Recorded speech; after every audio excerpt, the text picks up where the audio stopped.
Hold on, I'm gonna get there. I'm gonna get there. Because I need to segue. I need to segue. I need to perform. All right, ready? You need to master your thoughts. You need to master your thoughts. Not really your thoughts, but master your thinking. You really want to have a control over your thoughts and master your thinking in general. And what do I mean? I mean being able to see in 4K. I mean being able to be hyper present, hyper conscious, hyper aware in every moment. Direct your thoughts so fully and so laser focusedly that having any single one thought in any moment feels like moving your entire body. This is something that I saw from somebody on Twitter that really stuck with me. It said, this person said that thinking should feel like moving your entire body and that every thought should be completely focused and completely concentrated. What exactly does it mean to master your thinking, to master your thoughts? Well, to master your thinking, to master your thoughts, it means to have, well, it entails a couple of different things, but what it means in essence is just to be able to direct your thinking in any direction that you want. But to be able to direct it means you need to be able to pause it. I say this in pretty much every video, and I want to elaborate on it now.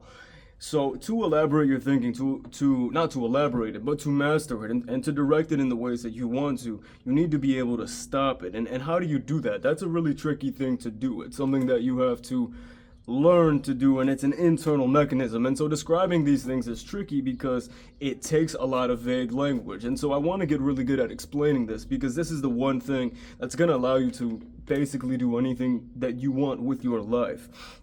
Imagine if you have the awareness for it. You might not have the awareness for it if you're not at that point yet, but imagine that your mind is kind of a machine of its own. It runs and it grabs onto different ideas come into it, and it's kind of like a radio receptor that's open to like any frequency, and it just kind of grabs onto anything that comes into its sphere and moves from one thing to the next. And you might be doing one task and your mind is working on another task, and all of your mental focus are generally scattered. There was something that the man with the highest IQ in the world, what's his name? He's some white guy that it's some white fat dude that has like an IQ like that's like 180 or some crazy shit like that. And he had this podcast that he did where he described IQ as something like a laser or focus or something like that. I think he described it as your ability to focus or something along those lines. And it's something that really stuck with me, because when I went into spiritual teachings and mastery of the mind and the mental nature of things, I realized how true that is on every level. If you want more insight on something, you simply have to direct your mental focus in the direction of that thing. And most people that aren't able to think correctly or think smoothly, most people that aren't able to learn quickly or develop themselves in any direction that they want to develop in, they simply have the issue of not being able to laser focus their thoughts. And so how do you do that, and what are the effects of laser focusing your thoughts? Well, the way that okay, how do you laser focus your thoughts? It essentially means blocking out everything. And this is an exercise that a lot of people give when teaching people how to do this thing. And it's something that you'll hear a lot if you're looking in the right spaces. In order to laser focus your thoughts, you essentially have to seek it. And here's an exercise. This is what I meant to say. The exercise is to focus on one object. Look at the cigarette. Observe the cigarette. Place your entire awareness on the cigarette and don't think of any goddamn thing at all in the world outside of the cigarette.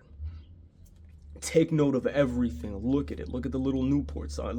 Look at everything. Absorb that into your being. Take that into yourself and exclude everything. Can you close your eyes and visualize it and see only that thing and nothing else in the world?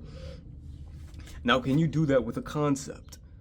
Now, can you do that with anything that you want to do? Now, can you do that with the task currently in front of you? Can you do that with the thing that you're trying to learn? Can you do that with abstract things that come into your mind? Are you able to completely stop any incoming information into your sphere of consciousness and laser focus onto the thing that you want to do? This is how you become a fucking wizard. And I made a video on being a wizard. It's called To Be a Wizard. Watch that one as well. That's a good one.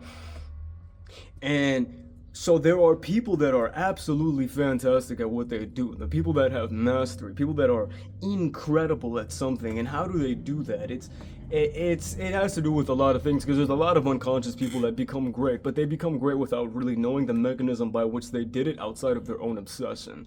And the mechanism is essentially repetition. But if you want to hijack this thing and basically control it, most people that do not get where they want to go, it's simply because they're being controlled by things that they don't realize is even there because they don't have the consciousness to even recognize it, much less control it. And so it's a two-step process. It's becoming aware of it and then it's controlling it, right? And so I said something earlier. I said, how do you do the thing and what exactly happens when you do the thing? Now you do it by basically training the muscle of focus and awareness. Can you stay aware in every single moment that you are alive at all? I'm not even there yet, my nigga. Like, I'm still getting there. Although I have days where I do it more than others. And so this is a consistent practice that you're going to want to do at all times. In a way, I kind of think of the scene of Deku being in his fucking... Oh, here's actually an even better one, but I'll tell you this one first. Deku, when he's sitting at school desk and he's like trembling. Why is he trembling? Because while he's studying, he's literally like not even sitting on the chair. He has himself like hoisted up and he's like working his ab muscles while studying, or like him reading a book and like doing bicep curls. It's that persistent training. But here's an even better example that really stuck out to me when I watched it. For anybody that watches anime and that knows of this one called Jujutsu Kaisen, there is a scene, there's an episode in the beginning where Yuji is learning to control his cursed energy, and he's made to watch movies while consistently flowing his cursed energy. And as long as cursed energy is flowing to this little puppet that he's given by his teacher, that puppet will stay asleep. But the minute that he loses his focus, the second that he loses his focus and cursed energy stops flowing to the thing, sorry, I'm sitting on a drum stand right now, and cursed energy stops flowing to the thing, the little cursed puppet thing wakes up and punches him dead in the face. And so he's made to sit there and watch marathons and marathons and marathons of movies while holding this puppet in place and constantly flowing cursed energy. Your awareness needs to be exactly the same thing. And that's why I love the systems of a lot of these animes, because they speak to very, very real things. A lot of people just don't realize that they're real, but there's a reason that we gravitate to these stories. They have significance. So this idea of constantly flowing this energy through you, and this is a few things, because your mind is the mind-body connection is a real thing. So you need to have a constantly relaxed body and a constantly persistently aware mind at all times. And if you can do that, then you can basically direct yourself anywhere that you want and however you want in your entire life. And that's an incredible thing. That's like a real it should be an inspiring thing, because can you imagine that you can completely revamp and rework yourself to be whoever you want to be in your entire life? What an exciting thing. What a remarkable thing. And so what I'm saying is, this should be the ideal for anybody. Anybody that wants to be anything, anybody that aspires to anything, should be seeking to control themselves internally, because everything that you want is on the other side of that.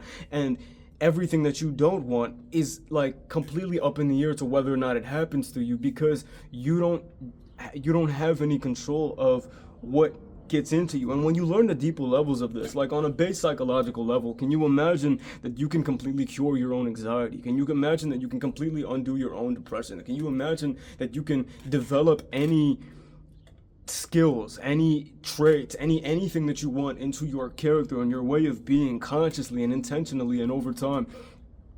Isn't that fascinating? Isn't that amazing? Isn't that exactly what you want out of this life? Isn't you being exactly who you want to be exactly what you want to do, you know? And so yeah, so this transformation, it's to me, it's the most attractive thing in the world. And so you need to be able to master your thinking. And so I just want to inspire you to do that. I wanted to talk about that, because controlling your thinking throughout the day, constantly. So I told you how to do it, and I told you what it does. This persistent awareness allows you to, it's like you see everything invisible that tries to affect you in every single moment. And so, in a way, and this is the big thing that a lot of people, not to make it too religious in the moment, but I'll give you a little bit of a hint towards a deeper reality and a deeper level of understanding things. There is this big misconception about this debate about whether people have free will or whether they don't. And I'll give you a piece of game right here that you probably don't know. The issue of free will is that everybody has access to it, but almost nobody exercises it. And what I mean by that, people are almost always being pulled by unconscious forces. Everybody was born with the ability to have free will. Almost nobody has learned to actually use it, because in order to use it, you need to be conscious enough to see all of the unconscious forces that are clawing at your desire body, at your spiritual body, at everything. And you need to be able to fend those off and redirect and focus your attention, because you have the attention of the Lord in a way, where you're made in the image of God. Your attention is the most valuable thing that you're ever going to have. And the deeper your spiritual knowledge, the deeper that reality becomes known. And so, to tie that back to the main subject, your ability to exercise your free will it's just your ability to make a decision in the face of multiple options that you actually want to make. And most of the time you don't make those decisions because you get pulled by something unconscious and you end up doing something that you don't actually want to do. And so this is the process of becoming free. And in becoming free, you can be anything that you want. And so this is why you should control your thinking. And what a beautiful thing that you even have that option, isn't it? So yeah.